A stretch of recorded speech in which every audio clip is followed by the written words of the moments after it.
Монгол улсын одоо босрлын хэм маяг за тэр дотроо ерөнхий босрлын загвар аль одоо өнцгөр явах вэ гэдэг дээр бид нар нийгмийн одоо өргөн хүрээтэй дүн шинжилгээж харах хэрэгтэй. За сүүлийн 30 жилд Монголын нийгэмд бол тэгш бус байдал гүнзгийрч байна. За нийгмийн тэгш бус байдал маань одоо хөрөнгө баялаг зөвхөн цөөхөн эсхийн гарт.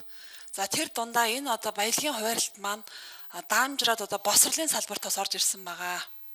За босрал бол одоо асар өндөр төлбөртэй чанартай босрал олж авах юм тэгш боломж одоо хүүхдүүдэд байхгүй байна.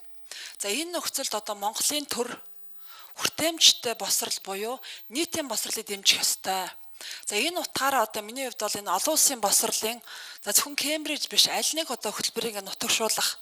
За улмаар одоо цөөн тооны хүүхдийг сонгон шалгаруулалтаар аваад за өндөр дүнтэй буюу одоо дундаж ерөнхий босрлын сургуулиудаас илүү одоо өндөр хувьсгал зардалтай ийм одоо төлбөрийг төрөө төлөхийг бол эсэргүүцэж явдаг ийм байр суурьтай.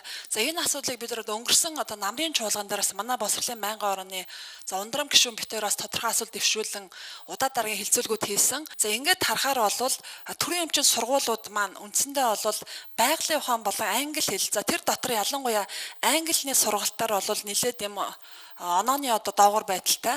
За хэрвээ бид нар одоо төрийн эмчийн сургуулиудаа англи хэл болон одоо байгалийн ухааны сургалтыг илүү чанаржуулж өгөөд нийтийн босрлын одоо сангаас илүү одоо төсвийг зарцуулах юм бол бид нар заавал тусгайсан хөтөлбөрийг хэрэгжүүлэх шаардлагагүй маа.